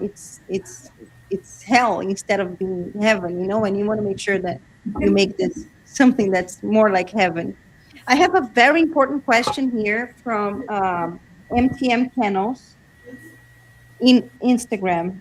Do you think that introducing different Brazilian bull kennels and flooding the market, don't you think it would lower market for them? Are we looking to keep the blood more exclusive or more available? Is this question for me, maybe? Because I don't get it. Let me read it again. Do you think introducing different Brazilian bull kennels and flooding the market, don't you think it would lower market for them? Are we looking to keep the blood more exclusive? I think this is a very selfish point of view. If this question is for me, I'm totally the opposite of this type of thinking. I think that this is a new breed. We are in a country, we are in a world that there is so much demand for this breed, and there's so much misinformation that what we are doing, we're actually creating the foundation of the breed as a community. And no, it will not lower the market if we work right and if we work correctly. Bringing good people together and bringing knowledge to the community and bringing good kennels together and showing by doing this, you're actually being a role model of what to do so it doesn't depreciate. Like hiding the breed is not going to value what the breed is worth. It's actually doing what we are doing that will bring value to the breed, and people are going to want to be in this community because they have information, they have knowledge, they have role models, and they have excellent quality dogs. That's how I see it. I hope I have answered this question. MTM Kennels. Anybody else? Oh, Yeah, somebody said in Portuguese. Yes, please. Let me just say here. Somebody said, let's open a samba in Brazil too. Vamos abrir samba no Brasil. Já temos Samba Kennels Brazil. We already have one. Samba Kennels Brazil. I will tag him here. Please, Russ, if you can.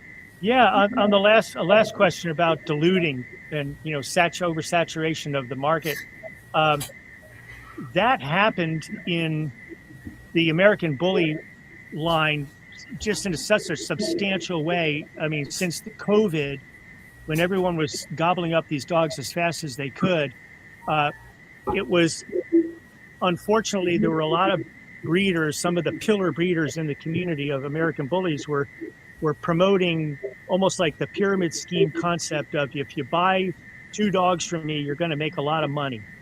And they'd buy 1 dog from one breeder and 1 dog from another breeder. And you've got all these scatterbred bullies on the market, selling them for the low on Facebook Marketplace and what have you. And that definitely damaged the breed. A lot of dogs that should not have been bred together were bred together, and you can see them all over the place. Just terrible phenotype, bad genetic problems, bad traits, bad feet, everything just not right. There are still good American Bully dogs out there, don't get me wrong, but so many of the dogs should not have been bred. I think what's going to happen here with the Brazilian Bullies are, we have an air of exclusivity in that. It's like saying, aren't there too many Porsche dealerships? No, there's just the right amount. It's a good quality product at a little more of an exclusive marketplace. It's a higher price. It's a higher quality product. It's a product that's not been, bastardized by overbreeding here in the United States the way the American Bully has been. And believe me, I'm still an American Bully guy through and through, but I see so much bad stuff out there because of people wanting to make a quick buck. I think if we are firm and insist upon the fact that the dogs are Brazilian bulls and they're not American Bullies, and if they try to breed the dog, they're not going to be able to get papers from Dave if they've got 1 American Bully and 1 Brazilian Bully. You can't register the litter. So it's kind of almost like a self-regulating issue, I think. As long as we all stand together for the quality of what we're doing and stand tall on our pricing, it will be a good solid market, and I don't think it will get diluted. Very well said. Yeah. Very well said. Yes. And this is very important, you guys. We see that there are some, we see some registries popping up. We just had a live with Dave Wilson a week ago, and if it's not IBC and if it's not ABKC, it is not a legit Brazilian bull, and the breed name is Brazilian Bull, not Brazilian Bully. Just so I know that Bully is a little better, and when I voted for Brazilian Bully, but most of the breeders in Brazil voted for Brazilian Bull, and that's how we should, get used to it. It's Brazilian Bull, and the only registries that are the official registries, one is the parent club, because it's like Dogo Argentino. If I have a Dogo Argentino, who rules the Dogo Argentino in the world is the Dogo Argentino club in Argentina. No other entity will decide the standard of Dogo Argentino. The same thing in Brazil for the Brazilian Bull. It's IBC, they form the breed, and that's who rules everything that goes on with the breed all over the world. And there's only 2 registries that are now, other than IBC, the parent club, the only registry that is officially named and endorsed to issue pedigrees around the world is ABKC. Okay, you guys? That's very important for you to know, because there's a lot of money involved in this breed. These breeds are selling puppies the highest that we've ever seen, and selling adults the highest that we've ever seen in many years, in many amongst all breeds. And I work with transport of dogs of every breed. I deal with breeders from all over the world. I deal with breeders, champion breeders in World Dog shows and Westminster shows, and we don't see dogs being sold for the amount that these dogs are being sold, puppies and adults. So There's a lot of money involved, and everything that there's a lot of money involved, there's going to be people trying to find ways of doing things. So let's keep the legitimacy of this breed, because like Dave said, it's detrimental for the health of the breed, the health in every sense. Okay. Russ, thank you so much for being here with us. It was Thank such you. a pleasure to talk to you and meet you. I hope you can connect with Oscar. He's close to you, and maybe you guys can meet and have a coffee. I will be going to Orlando in a few weeks because I want to see my Nebula Vitello babies in person, and we're going to do a YouTube video there too. But before I go to Florida, I'm going to be going to my next door neighbor here to Samba South, Lauren, to see my babies, Puma and Knuckles. They are gorgeous. We still have a few puppies available, but after the video that we posted today, I don't know, because I've already got so many messages today after those puppies.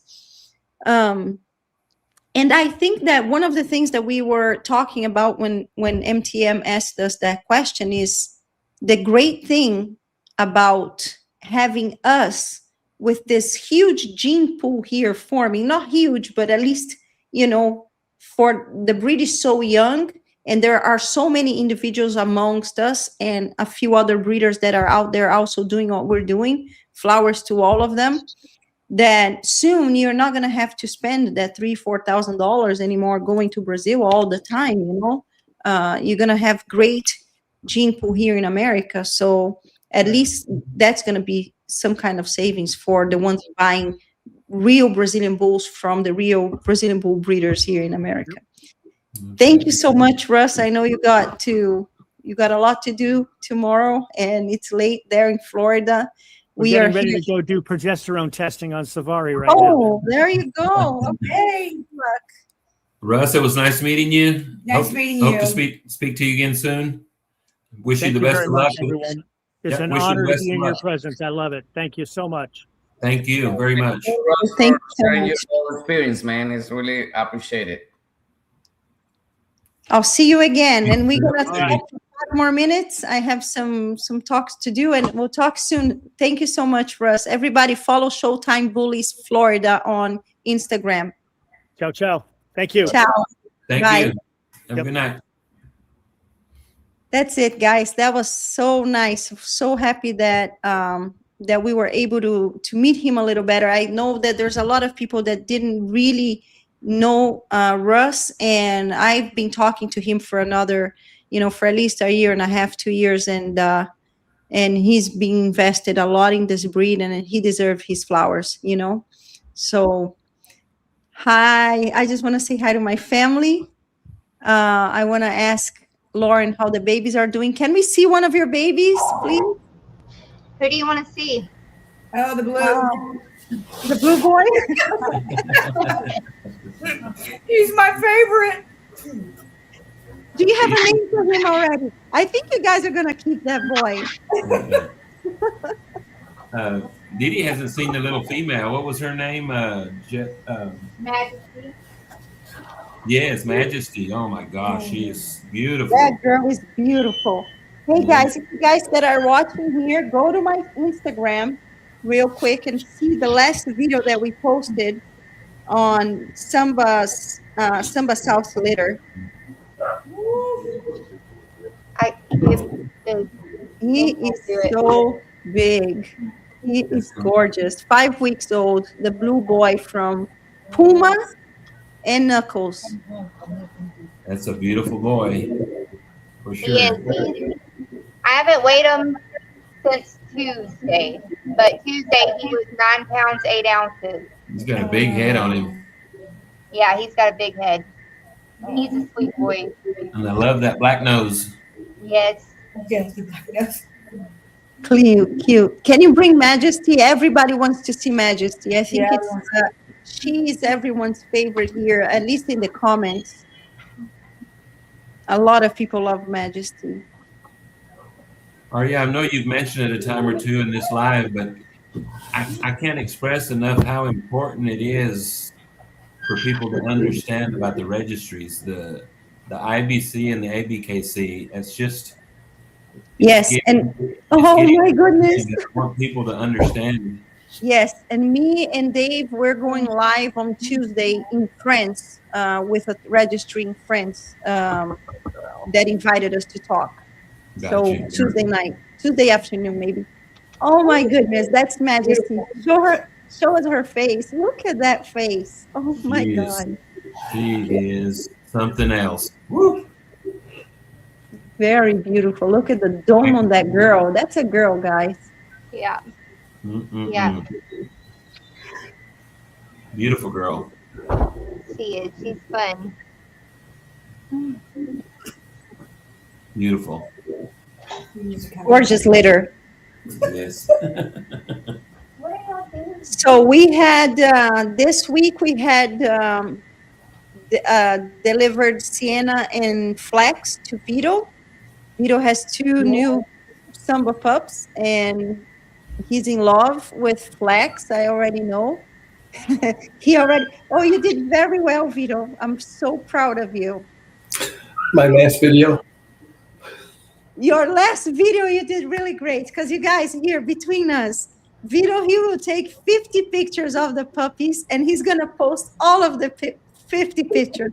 And I said, you have to choose the best ones and post the best ones, you know? And he did that today. He only posted 4 in the new video. Nice. Go to Samba Kennels Midwest and That's the challenge, Vito. to see Flex grow, because that boy, he's going to be so spoiled. But good job. And I also taught him to use templates on CapCut. Did you use that? I used it on this last one. I'm not sure I know how to do it perfect, but Oh, did you use now it? I have to learn how to do the videos. It's easy. It's the same way. You just have to edit. It's very easy. Tony and Didi, what have you gotten going on with the facility? Tony and Didi, they are going to build the facility, and they're in that quote kind of time that they have to get quotes and compare prices, and it's super expensive, everything right now. Yes, it's a little bit expensive, but honestly, hopefully they're not watching. It's a little less expensive than I thought it was going to be. The concrete, the slab. Yeah. So of course we're starting out with a 30 by 30 metal building, fully insulated, and we're going to add indoor outdoor facilities. We're going to add 5 indoor outdoor kennels with heat and air, and of course it'll all be concrete slab.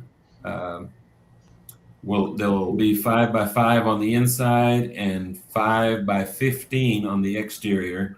I know Aurea recommended 20, but price wise we just couldn't do it. So maybe later on we can add to it, but that's the plan as of now. And like I said, hopefully the guy, I had one estimate, and then one was supposed to call me tonight, and I didn't get that estimate yet. But whether that one's a little more or a little less, I know we're gonna go ahead and do it with.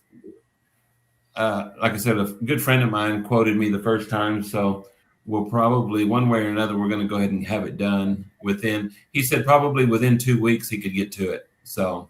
Oh, that's awesome! It's exciting. Hopefully So if you guys can, in the next month we can get it on. if you guys can get some pictures or some videos, we'll be happy to post them in our stories and even give, because I know that our audience, they love to have ideas of facilities.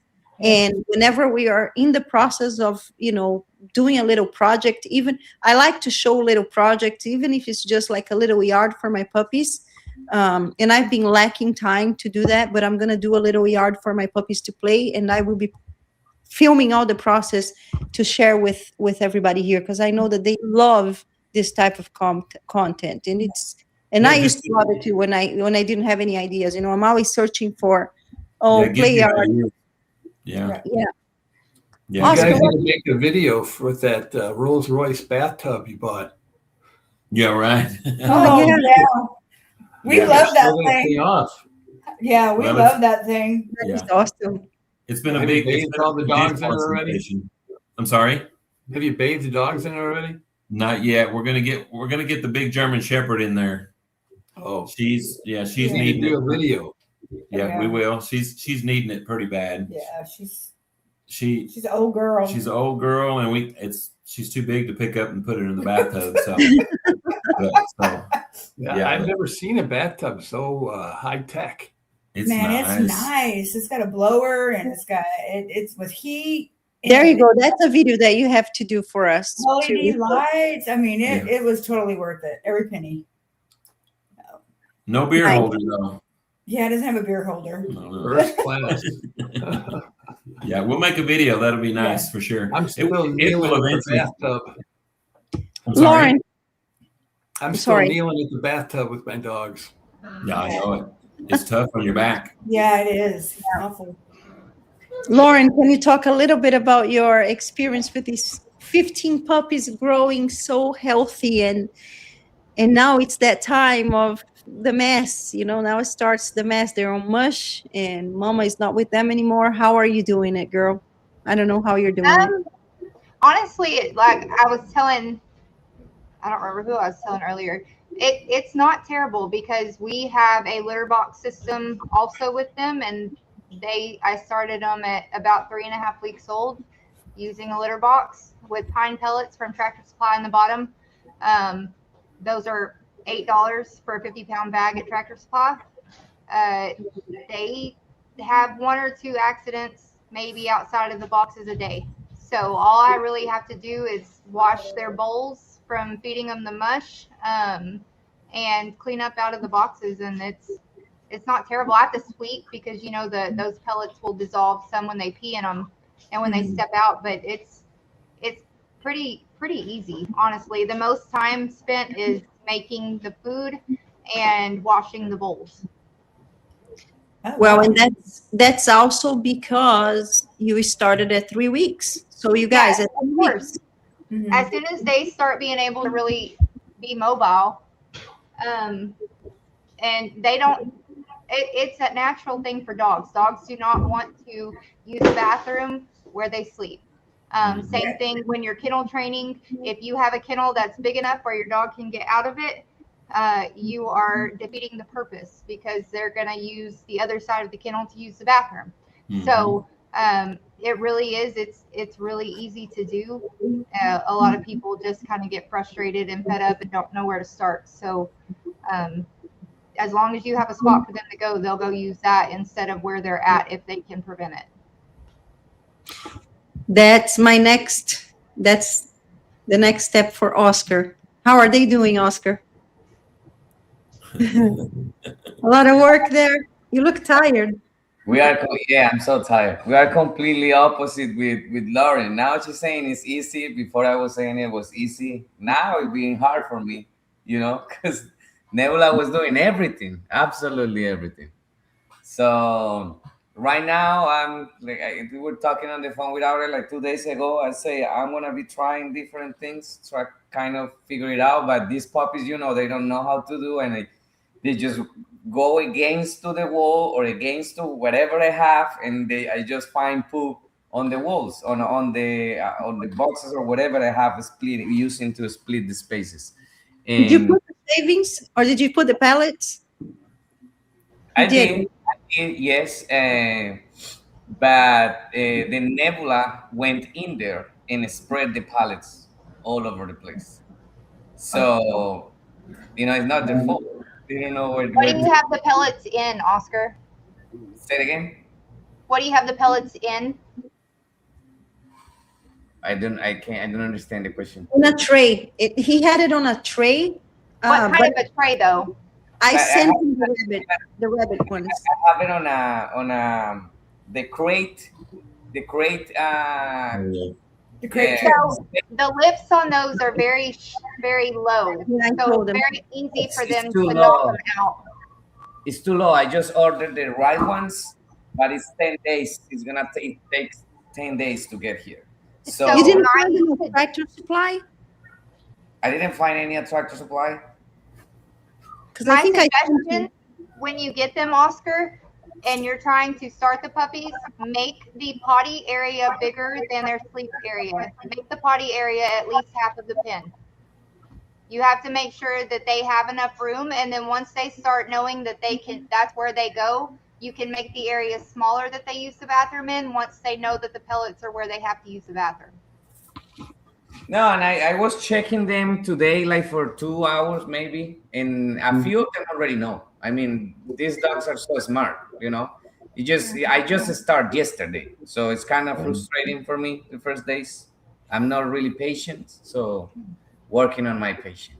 These dogs are working on my patience. And I'm going to tell you one thing. There are puppies that I have seen litters that they have a different learning curve. You know, some puppies will learn right away, like Lawrence, they learned right away. And some puppies I've heard of breeders that have been breeding for a long time that they do the litter training, but it takes a longer time. I think it's gonna be very easy for me. You know, of course, it takes time. But from yesterday, I started yesterday in the morning, and today, after they eat, I saw like three or four of them walking to the pallets. They will. And So 24 hours. So by Monday, they might be good, all of them. so when I called Oscar, I was worried about this, and I said, "Oh shoot, I didn't tell him about the litter training." And I told him, and I said, "What do you have there?" He said, "Oh, I only have the crates." And Lauren had shown me that on Tractor Supply they sell the rabbit crates, you guys, that are a little higher.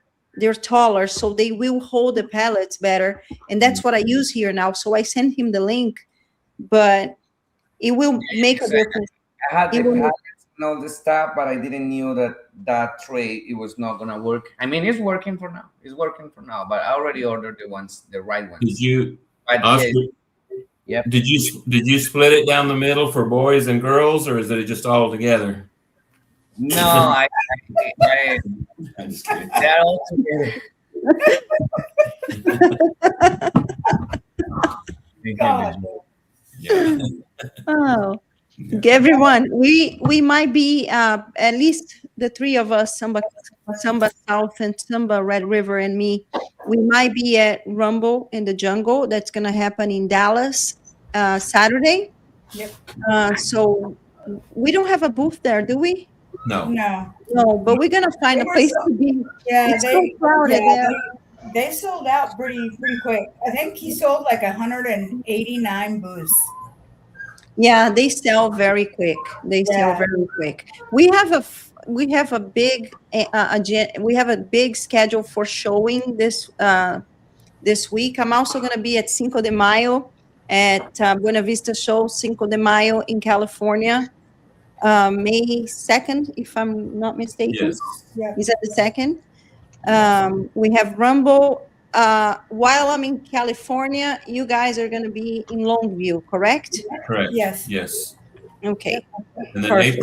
April 26th, I think Dee Dee and I are going to try to go to Dallas Fort Worth. It's a car show and bully show. It's just a fun show, but I think we're going to try and go and take the hot rod over there and just spend the day. So It is very important, you guys, showing these dogs and letting more people understand what they are, what they look like, the differences between the American Bullies and the Brazilian Bulls. It's how we're going to get to see them. It's at the dog shows, it's at the events.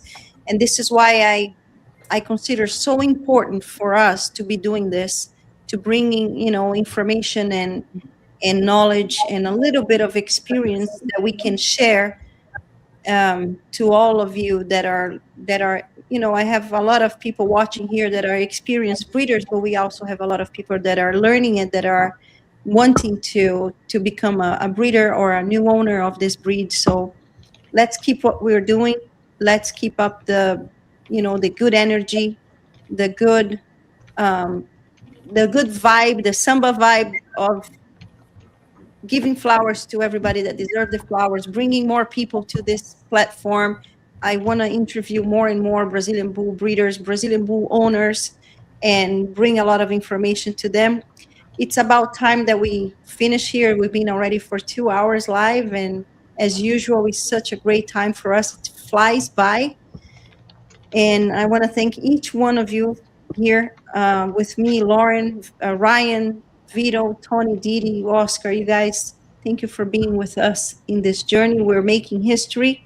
And thank you guys for watching. Thank you for being here with us live. And if you're not live, but you're watching this live on YouTube later on, because it's going to be recorded, thank you, thank you, thank you. Share it with somebody that might be interested in watching, and keep up with us on YouTube, Instagram, and Facebook. Have fun, enjoy the weekend, be safe. And I'm gonna put a little bit of our Samba songs here, so we finish this live with that energy. That's my favorite part.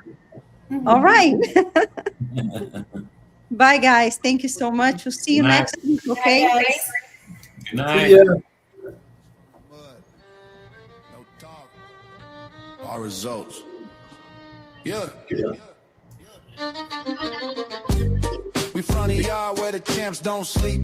Bloodline real, the roots run deep. The powerhouse Klaus, all muscle and tone. Champion tractor for perfection shown. She's that chocolate color perfection. But kinda's got that smooth connection. She, the world legend. Shine so bright, now the future's lit, we taking flight. Samba Kennels, we don't play around. Brazil to the States, we shut it down. Drip too clean, our bulls too loud. Talk that talk, we made the crowd proud. Samba, samba, talk. Samba, samba, talk. Samba, samba, talk. Talk that talk, we made the crowd proud. Brazilian bulls, yeah, that's the wave. Stacking winners, we breed brave. Every dog solid, head to the bone. Ain't no copy, this line on. From the block to the ring, we bring that heat. Big paws, big names, can't compete. Samba family, all worldwide known. We stay original.